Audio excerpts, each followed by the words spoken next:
हरे कृष्णा। भगवद गीता यथारूप अध्याय 9 परम गुह्य ज्ञान श्लोक संख्या 11। अवजानन्ति मां मूढा मानुषीं तनुमाश्रितं परम भावमजानन्त मम भूत महाईश्वरम। जब मैं मनुष्य रूप में अवतरित होता हूँ तो मूर्ख मेरा उपहास करते हैं। वे मुझ परमेश्वर के दिव्य स्वभाव को नहीं जानते। इस अध्याय के पूर्ववर्ती श्लोकों से यह स्पष्ट है कि यद्यपि भगवान मनुष्य रूप में प्रकट होते हैं किंतु वे सामान्य व्यक्ति नहीं होते। जो भगवान सारे विराट जगत का सृजन, पालन तथा संहार करता हो वह मनुष्य नहीं हो सकता। तो भी ऐसे अनेक मूर्ख हैं जो कृष्ण को एक शक्तिशाली पुरुष के अतिरिक्त और कुछ नहीं मानते। वस्तुतः वे आदि परम पुरुष हैं, जैसा कि ब्रह्म संहिता में प्रमाण स्वरूप कहा गया है। ईश्वर परमः कृष्ण, वे परम ईश्वर हैं। ईश्वर या नियंता अनेक हैं और वे एक दूसरे से बढ़कर प्रतीत होते हैं। भौतिक जगत में सामान्य प्रबंधन कार्यों का कोई न कोई निर्देशक होता है, जिसके ऊपर एक सचिव होता है, फिर उसके ऊपर मंत्री तथा उससे भी ऊपर राष्ट्रपति होता है। इनमें से हर एक नियंत्रक होता है किंतु एक दूसरे के द्वारा नियंत्रित होता है। ब्रह्म संहिता में कहा गया है कि कृष्ण परम नियंता है। निस्संदेह भौतिक जगत तथा वैकुंठ लोक दोनों में ही कई कई निर्देशक होते हैं, किंतु कृष्ण परम नियंता है, अर्थात ईश्वर परमः कृष्ण। तथा उनका शरीर सच्चिदानंद रूप अर्थात भौतिक अभौतिक होता है। पिछले श्लोकों में जिन अद्भुत कार्यकलापों का वर्णन हुआ है वे भौतिक शरीर द्वारा संपन्न नहीं हो सकते। कृष्ण का शरीर सच्चिदानंद रूप है। यद्यपि वे सामान्य व्यक्ति नहीं हैं, किंतु मूर्ख लोग उनका उपहास करते हैं और उन्हें मनुष्य मानते हैं। उनका शरीर यहाँ मानुष्यम कहा गया है क्योंकि वे कुरुक्षेत्र युद्ध में एक राजनीतिज्ञ और अर्जुन के मित्र की भांति सामान्य व्यक्ति बनकर कर्म करते हैं। वे अनेक प्रकार से सामान्य पुरुष की भांति कर्म करते हैं, किंतु उनका शरीर सच्चिदानंद विग्रह रूप है। इसकी पुष्टि वैदिक साहित्य में भी हुई है। सच्चिदानंद रूपाय कृष्णाय, मैं भगवान कृष्ण को नमस्कार करता हूँ जो सच्चिदानंद रूप है। वेदों में ऐसे अन्य वर्णन भी हैं। तमेकम गोविंदम, आप इंद्रियों तथा गायों के आनंद स्वरूप गोविंद हैं। सच्चिदानंद विग्रहम, तथा आपका रूप सच्चिदानंद स्वरूप है। भगवान कृष्ण के सच्चिदानंद स्वरूप होने पर भी ऐसे अनेक तथाकथित विद्वान तथा भगवद गीता के टीकाकार हैं जो कृष्ण को सामान्य पुरुष कहकर उनका उपहास करते हैं। भले ही अपने पूर्व पुण्यों के कारण विद्वान असाधारण व्यक्ति के रूप में पैदा हुआ हो, किंतु श्री कृष्ण के बारे में ऐसी धारणा उसकी अल्पज्ञता के कारण होती है। इसलिए वह मूढ़ कहलाता है, क्योंकि मूर्ख पुरुष ही कृष्ण को सामान्य पुरुष मानते हैं। ऐसे मूर्ख कृष्ण को सामान्य व्यक्ति इसलिए मानते हैं क्योंकि वे कृष्ण के गुह्य कर्मों तथा उनकी विभिन्न शक्तियों से अपरिचित होते हैं। वे ये नहीं जानते कि कृष्ण का शरीर पूर्ण ज्ञान तथा आनंद का प्रतीक है। वे प्रत्येक वस्तु के स्वामी हैं और किसी को भी मुक्ति प्रदान करने वाले हैं। चूंकि वे कृष्ण के इतने सारे दिव्य गुणों को नहीं जानते, इसलिए उनका उपहास करते हैं। ये मूढ़ यह भी नहीं जानते कि इस जगत में भगवान का अवतरण उनकी अंतरंगा शक्ति का प्रकट्य है। वे भौतिक शक्ति अर्थात माया के स्वामी हैं। जैसा कि अनेक स्थलों पर कहा जा चुका है, मम माया दुरत्यया। भगवान का दावा है कि यद्यपि भौतिक शक्ति अत्यंत प्रबल है, किंतु वह उनके वश में रहती है और जो भी उनकी शरण ग्रहण कर लेता है वह इस माया के वश से बाहर निकल आता है। यदि कृष्ण का शरणागत जीव माया के प्रभाव से बाहर निकल सकता है, तो भला परमेश्वर जो संपूर्ण विराट जगत का सृजन, पालन तथा संहार करता है, हम लोगों जैसा शरीर कैसे धारण कर सकता है। अतः कृष्ण विषयक ऐसी धारणा मूर्खतापूर्ण है। फिर भी मूर्ख व्यक्ति यह नहीं समझ सकते कि सामान्य व्यक्ति के रूप में प्रकट होने वाले भगवान कृष्ण समस्त परमाणुओं तथा इस विराट ब्रह्मांड के नियंता किस तरह हो सकते हैं। बृहत्तम तथा सूक्ष्मतम तो उनकी विचार शक्ति से परे होते हैं। अतः वे यह सोच भी नहीं सकते कि मनुष्य जैसा रूप कैसे एक साथ विशाल को तथा अणु को वश में कर सकता है। यद्यपि कृष्ण असीम तथा ससीम को नियंत्रित करते हैं, किंतु वे इस जगत से विलग रहते हैं। उनके योगमैश्रम या अचिंत्य दिव्य शक्ति के विषय में क्या कहा गया है कि वे एक साथ ससीम तथा असीम को वश में रख सकते हैं, तो भी वे उनसे पृथक रहते हैं। यद्यपि मूर्ख लोग यह सोच भी नहीं पाते कि मनुष्य रूप में उत्पन्न होकर कृष्ण किस तरह असीम तथा ससीम को वश में कर सकते हैं, किंतु जो शुद्ध भक्त हैं वे इसे स्वीकार करते हैं, क्योंकि उन्हें पता है कि कृष्ण भगवान है।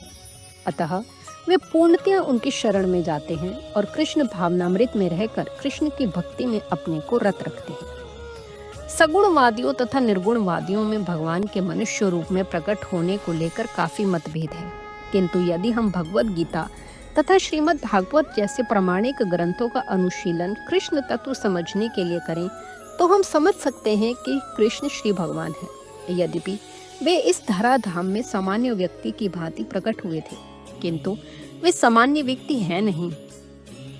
श्रीमद् भागवत में जब शौनक आदि मुनियों ने सूत गोस्वामी से कृष्ण के कार्यकलापों के विषय में पूछा तो उन्होंने कहा, कृतवान कील कर्माणि सह रामेण केशव अतिमर्त्यानि भगवाना मूढ़ कपट मानुष। अर्थात भगवान श्री कृष्ण ने बलराम के साथ साथ मनुष्यों की भांति क्रीड़ा की और इस तरह प्रच्छन्न रूप में उन्होंने अनेक अति मानवीय कार्य किए। मनुष्य के रूप में भगवान का प्राकट्य मूर्ख को मोहित बना सकता है। कोई भी मनुष्य उन अलौकिक कार्यों को संपन्न नहीं कर सकता जिन्हें उन्होंने इस धरा पर करके दिखा दिया था। जब कृष्ण अपने पिता तथा माता वसुदेव तथा देवकी के समक्ष प्रकट हुए तो वे 4 भुजाओं से युक्त थे, किंतु माता पिता की प्रार्थना पर उन्होंने एक सामान्य शिशु का रूप धारण कर लिया। बभूव प्राकृतः शिशु, वे एक सामान्य शिशु, एक सामान्य मानव बन गए। यहाँ पर भी यह इंगित होता है कि सामान्य व्यक्ति के रूप में प्रकट होना उनके दिव्य शरीर का एक गुण है। भगवत गीता के 11वें अध्याय में भी कहा गया है कि अर्जुन ने कृष्ण से अपना चतुर्भुज रूप दिखलाने के लिए प्रार्थना की। इस रूप को प्रकट करने के बाद अर्जुन के प्रार्थना करने पर उन्होंने पूर्व मनुष्य रूप धारण कर लिया, मानुषम रूपम। भगवान के ये विभिन्न गुण निश्चय ही सामान्य मनुष्य जैसे नहीं है। कतिपय लोग जो कृष्ण का उपहास करते हैं और मायावादी दर्शन से प्रभावित होते हैं, श्रीमद् भागवत के निम्नलिखित श्लोक को यह सिद्ध करने के लिए उद्धृत करते हैं कि कृष्ण एक सामान्य व्यक्ति थे। अहम सर्वेषु भूतेषु भूतात्मा अवस्थित सदा। परमेश्वर समस्त जीवों में विद्यमान है। अच्छा हो कि इस श्लोक को हम जीव गोस्वामी तथा विश्वनाथ चक्रवर्ती ठाकुर जैसे वैष्णव आचार्यों से ग्रहण करें, न कि कृष्ण का उपहास करने वाले अनधिकारी व्यक्तियों की व्याख्याओं से। जीव गोस्वामी इस श्लोक की टीका करते हुए कहते हैं कि कृष्ण समस्त चराचरों में अपने अंश विस्तार परमात्मा के रूप में स्थित हैं। अतः कोई भी नव दीक्षित भक्त जो मंदिर में भगवान की अर्चा मूर्ति पर ही ध्यान देता है और अन्य जीवों का सम्मान नहीं करता, वह वृथा ही मंदिर में भगवान की पूजा में लगा रहता है। भगवत भक्तों के 3 प्रकार हैं, जिनमें से नव दीक्षित सबसे निम्न श्रेणी के हैं। नव दीक्षित भक्त अन्य भक्तों की अपेक्षा मंदिर के अर्चा विग्रह पर अधिक ध्यान देते हैं। अतः विश्वनाथ चक्रवर्ती ठाकुर चेतावनी देते हैं कि इस प्रकार की मानसिकता को सुधारना चाहिए। भक्त को समझना चाहिए कि चूंकि कृष्ण परमात्मा रूप में प्रत्येक जीव के हृदय में विद्यमान है, अतः प्रत्येक व्यक्ति परमेश्वर का निवास या मंदिर है। इसलिए जिस तरह कोई भक्त भगवान के मंदिर का सम्मान करता है, वैसे ही उसे प्रत्येक जीव का सम्मान करना चाहिए जिसमें परमात्मा निवास करता है। अतः प्रत्येक व्यक्ति का समुचित सम्मान करना चाहिए, कभी उपेक्षा नहीं करनी चाहिए। ऐसे अनेक निर्विशेषवादी हैं जो मंदिर पूजा का उपहास करते हैं। वे कहते हैं कि चूंकि भगवान सर्वत्र हैं, तो फिर अपने को हम मंदिर पूजा तक ही सीमित क्यों रखें। यदि ईश्वर सर्वत्र हैं, तो क्या वे मंदिर या अर्चा विग्रह में नहीं होंगे। यद्यपि सगुणवादी तथा निर्गुणवादी निरंतर लड़ते रहेंगे, किंतु कृष्ण भावनामृत में पूर्ण भक्त यह जानता है कि यद्यपि कृष्ण भगवान है, किंतु इसके साथ वे सर्वव्यापी भी हैं, जिसकी पुष्टि ब्रह्म संहिता में हुई है। यद्यपि उनका निजी धाम गोलोक वृंदावन है और वे वहीं निरंतर वास करते हैं, किंतु वे अपनी शक्ति की विभिन्न अभिव्यक्तियों द्वारा तथा अपने स्वांश द्वारा भौतिक तथा आध्यात्मिक जगत में सर्वत्र विद्यमान रहते हैं। श्लोक संख्या 12। मोघाशा मोघ कर्मणा मोघ ज्ञान विचेतस राक्षसीम आसुरीम च एव प्रकृतिम मोहिनीम श्रिता। जो लोग इस प्रकार मोहग्रस्त होते हैं वे आसुरी तथा नास्तिक विचारों के प्रति आकृष्ट रहते हैं। इस मोहग्रस्त अवस्था में उनकी मुक्ति आशा, उनके सकाम कर्म तथा ज्ञान का अनुशीलन सभी निष्फल हो जाते हैं।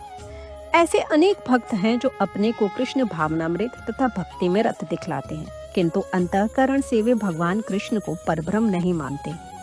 ऐसे लोगों को कभी भी भक्ति फल भगवत धाम गमन प्राप्त नहीं होता। इसी प्रकार जो पुण्य कर्मों में लगे रहकर अंततोगत्वा इस भव बंधन से मुक्त होना चाहते हैं वे भी सफल नहीं हो पाते, क्योंकि वे कृष्ण का उपहास करते हैं। दूसरे शब्दों में जो लोग कृष्ण पर हंसते हैं उन्हें आसुरी या नास्तिक समझना चाहिए। जैसे कि 7वें अध्याय में बताया जा चुका है, ऐसे आसुरी दुष्ट कभी भी कृष्ण की शरण में नहीं जाते। अतः परम सत्य तक पहुंचने के उनके मानसिक चिंतन उन्हें इस मिथ्या परिणाम को प्राप्त कराते हैं कि सामान्य जीव तथा कृष्ण एक समान है। ऐसी मिथ्या धारणा के कारण वे सोचते हैं कि अभी तो यह शरीर प्रकृति द्वारा केवल आच्छादित है और ज्यों ही व्यक्ति मुक्त होगा तो उसमें तथा ईश्वर में कोई अंतर नहीं रह जाएगा। कृष्ण से समता का यह प्रयास भ्रम के कारण निष्फल हो जाता है। इस प्रकार का आसुरी तथा नास्तिक ज्ञान अनुशीलन सदैव व्यर्थ रहता है। यही इस श्लोक का संकेत है। ऐसे व्यक्तियों के लिए वेदांत सूत्र तथा उपनिषदों जैसे वैदिक वांग्मय के ज्ञान का अनुशीलन सदा निष्फल होता है। अतः भगवान कृष्ण को सामान्य व्यक्ति मानना घोर अपराध है। जो ऐसा करते हैं वे निश्चित रूप से मोहग्रस्त रहते हैं, क्योंकि वे कृष्ण के शाश्वत रूप को नहीं समझ पाते। बृहद विष्णु स्मृति का कथन है, जो कृष्ण के शरीर को भौतिक मानता है उसे श्रुति तथा स्मृति के समस्त अनुष्ठानों से वंचित कर देना चाहिए। यदि कोई भूल से उसका मुंह देख ले तो उसे तुरंत गंगा स्नान करना चाहिए, जिससे छूत दूर हो सके। लोग कृष्ण की हंसी उड़ाते हैं क्योंकि वे भगवान से ईर्ष्या करते हैं। उनके भाग्य में जन्म जन्मांतर नास्तिक तथा असुर योनियों में रहे आना लिखा है। उनका वास्तविक ज्ञान सदैव के लिए भ्रम में रहेगा और धीरे धीरे वे सृष्टि के गहनतम अंधकार में गिरते जाएंगे। इस प्रकार भगवद गीता के अध्याय 9 परम गुह्य ज्ञान के श्लोक संख्या 11 और 12 का भक्ति वेदांत तात्पर्य पूर्ण हुआ। हरे कृष्णा।